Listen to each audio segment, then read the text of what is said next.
The cameras flashed, the crowd froze, and well, just like that, Hollywood had a totally new obsession.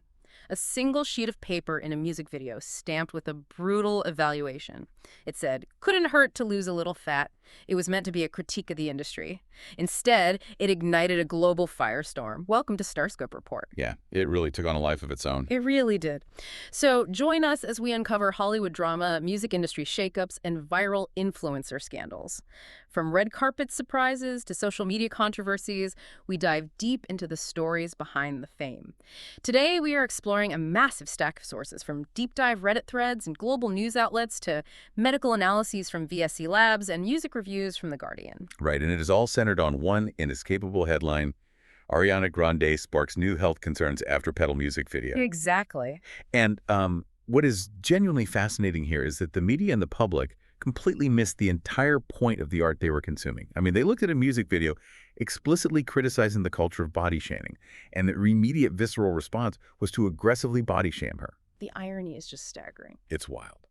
So our mission today on this deep dive is to separate the tabloid hysteria from the documented clinical reality. We really need to dissect the intense artistic intention behind her highly anticipated 8th studio album, Petal, which dropped in late July of 2026. Right, and examine the massive gap between what the public thinks they're seeing and what is actually happening behind the scenes. Exactly. So let's set the visual scene for anyone who hasn't watched the music video for the title track Petal yet.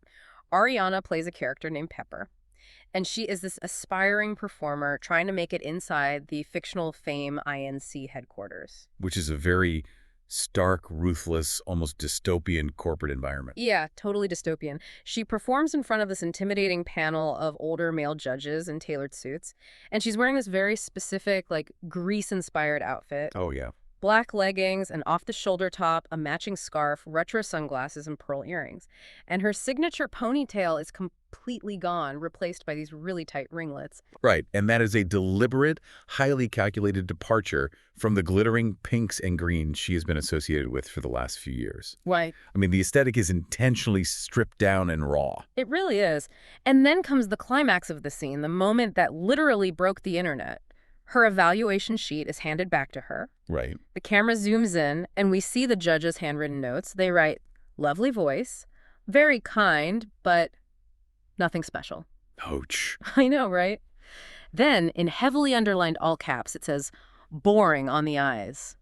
Then, a little homely. And then the explosive final note. Exactly, the one that caused the absolute uproar. It says, "Couldn't hurt to lose a little fat." Yeah, and when you look at the immediate response from global media outlets, I mean, places like India Times, WION, and Geo News, they were all racing to report on the fan backlash. You see very specific kind of cultural panic. Definitely. But if you dig into the deep dive Reddit communities like Prop Culture, the reaction goes well beyond mere shock at a music video narrative.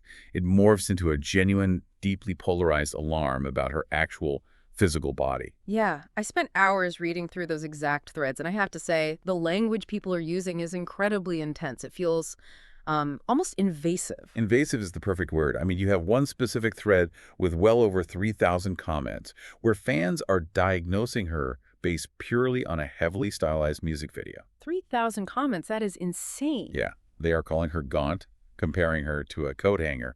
One heavily upvoted user claims she is quite literally Karen Carpenter level dying in front of our eyes. Wow. That specific comparison, invoking Karen Carpenter, that is incredibly heavy. I mean, that is bringing up decades of historical pop culture trauma and projecting it directly onto her current image. Precisely. And this ignited a massive debate online that kind of fractured into two distinct camps. On one side, you have fans terrified that she is inadvertently broadcasting a dangerous, triggering pro-Anna message. Right. There was a very compelling comment from someone who works at an elementary school. They point out that an entirely new generation of young girls, Gen Alpha, are being introduced to her at her thinnest, right on the heels of the massive global popularity of her recent movie roles. Oh, that makes sense. Because millennial fans lived through the toxic heroin chic era of the 90s and 2000s, so they probably feel a moral obligation to prevent that aesthetic from being normalized for the next generation. Exactly. I completely understand where that maternal protective instinct comes from. But I'm struggling with this, though. if you deliberately put your own harsh body critiques on a giant screen in a music video, you are explicitly inviting the public to talk about your body. Well, yeah, you're holding up a mirror. Right, but how can an artist then be upset when the public does exactly what the video prompts them to do? Aren't you just fanning the flames at that point? That is the core artistic gamble she is taking. Mm. By putting those words on screen, she isn't asking for an intervention, she is holding up that mirror. She is weaponizing the public gaze. Oh, I see. Yeah, the video forces the viewer to realize that the harsh, fictional judges in the video are actually the fans in the comment section. That is so true. But to your point about fanning the flames, there is a completely opposite side to this debate. Many people argue that commenting on her body at all, even when cloaked in the language of concern or health, is fundamentally just another form of body shaming. And that's not even the wildest part, because while the internet was busy diagnosing her from a music video, they completely missed the documented medical reality behind the scenes. We'll get to that in a second. Yeah, if you're loving these Hollywood twists, make sure you're subscribed. We've got even crazier stories ahead on this deep dive. For sure. Think about the last time you saw a celebrity trending purely because of weight loss. What was your very first assumption?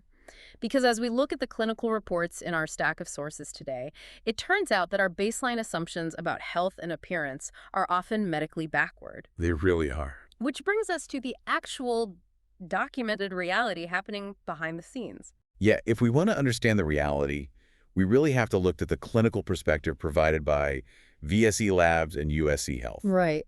We have insights from Dr. Victoria Scott, a board-certified behavior analyst, and Aaron Sullivan, who is a prominent eating disorder specialist. They both hammer home one crucial foundational clinical principle. Weight is a data point, not a diagnosis. Wow. That distinction changes the entire conversation. We are so conditioned to look at a photo and think we have a person's full medical chart. We do it constantly.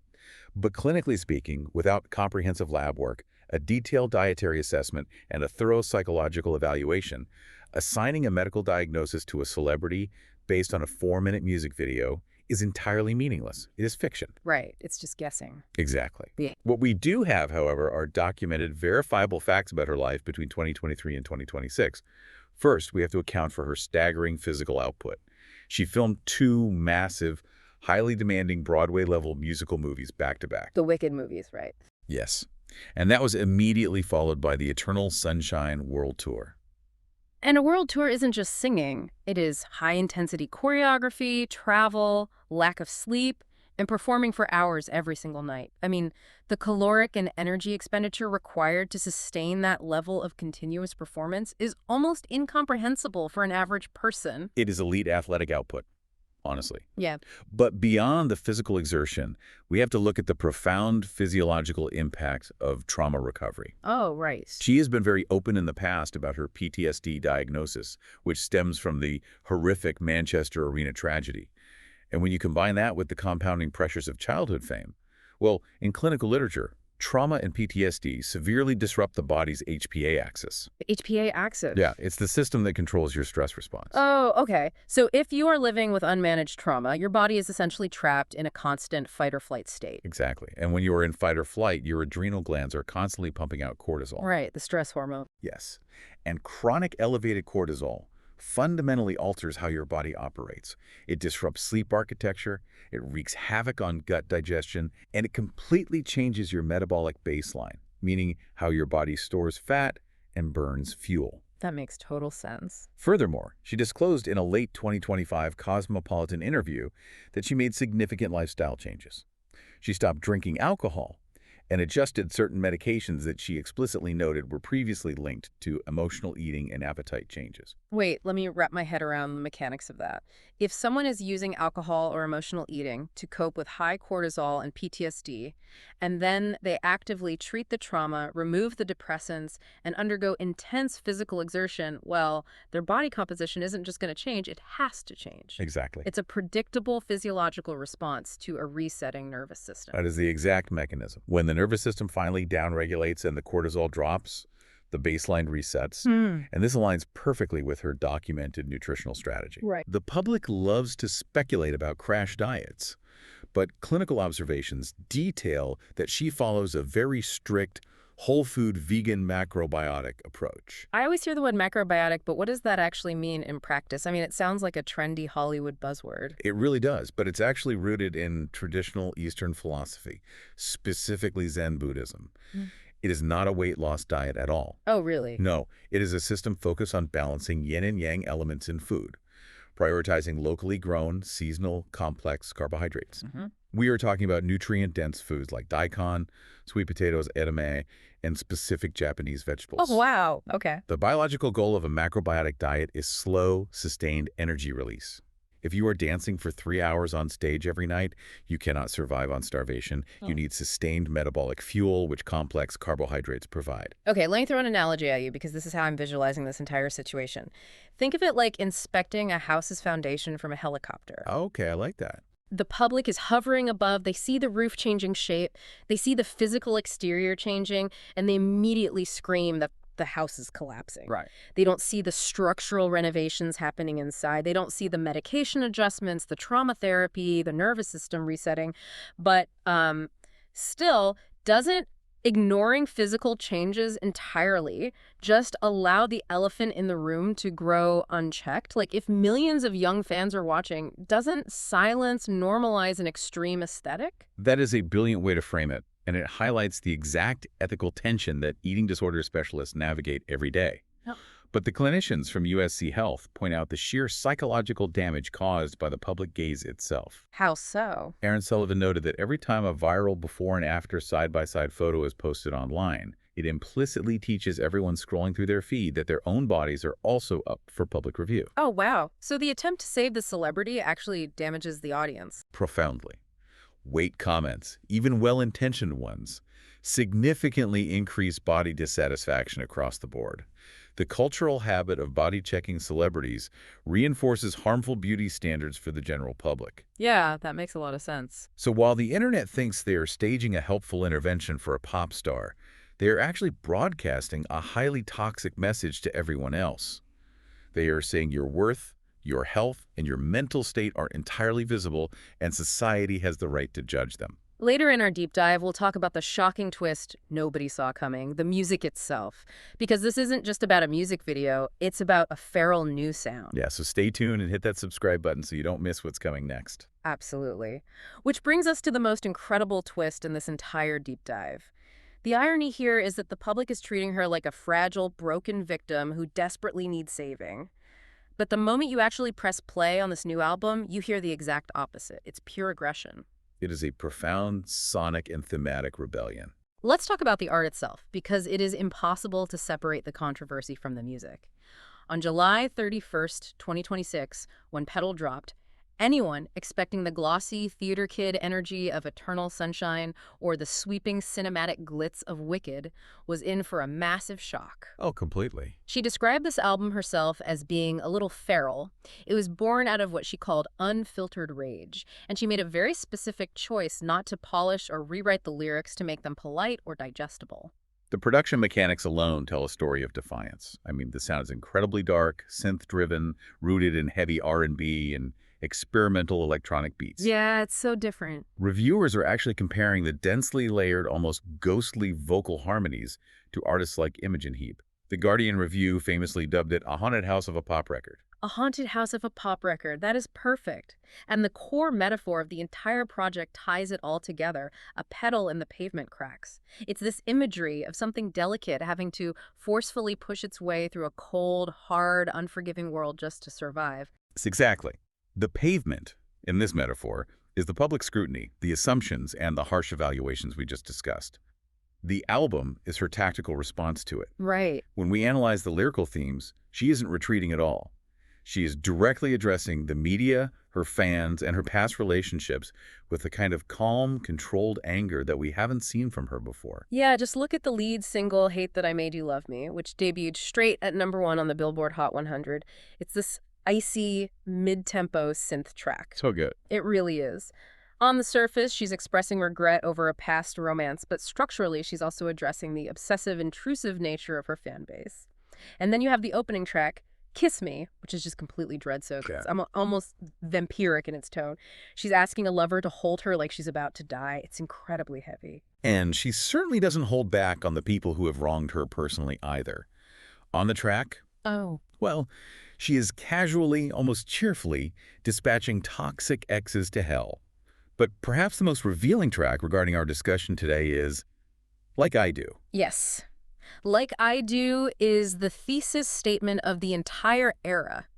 This is where she fires back directly at the media and the public discourse.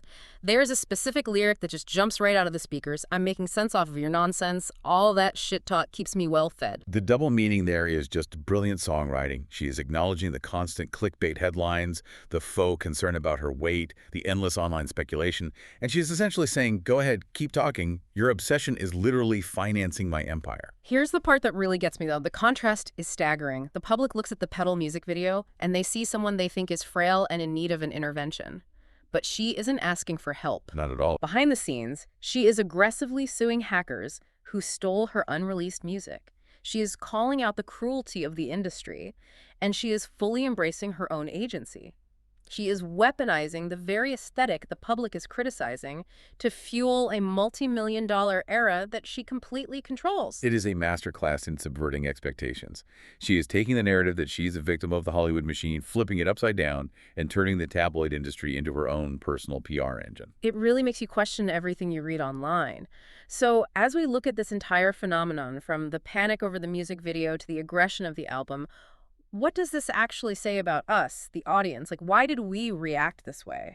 Well, to understand our reaction, we have to look at the psychology of our relationship with celebrities. There's fascinating research from Tilburg University that dives into the ethics of parasocial relationships, these intense, one-sided emotional bonds we form with public figures. Right, because we don't actually know them. Exactly. And the researchers highlight a concept called identity asymmetry. Identity asymmetry. Walk us through how that actually works in our brains. Okay, so think of it like a mental contract we write for the people we watch on screen. Fans build a very specific mental avatar of a pop star. We say, you are the shiny, flawless pop princess who makes upbeat music and looks a certain healthy way. Okay, I follow. And in exchange for you playing that role, I will give you my money, my streams, and my attention. But when the celebrity breaks away from that expected identity, whether by changing their political stance, altering their musical style, or in this case, drastically changing their physical appearance and releasing a feral, angry album, the fan experiences severe cognitive friction. Because the celebrity is no longer playing the role the fan assigned to them, they tore up the contract. Precisely. The brain doesn't like that friction. And the immediate psychological reaction to that friction is almost always outrage, panic, or intense criticism. Instead of adjusting our own expectations to allow the artist to grow or change, we pathologize them.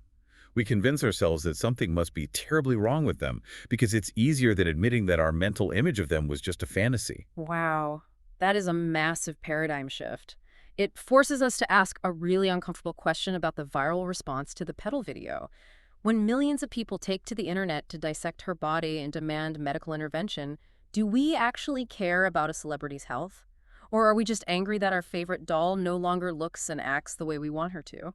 It is a harsh reality to confront, but it explains why the public response feels so aggressive under the guise of care. Are we just mad that the shiny, flawless pop princess finally showed us something raw, uncomfortable, and real? That is something that will definitely stick with you the next time you scroll past a trending celebrity headline and feel the urge to diagnose them through a screen. You've been listening to StarScope Report, where Jordan and Jamie uncover the stories shaping Hollywood, music, and pop culture. Thanks for tuning in, and don't forget to subscribe for more stories that keep the stars shining.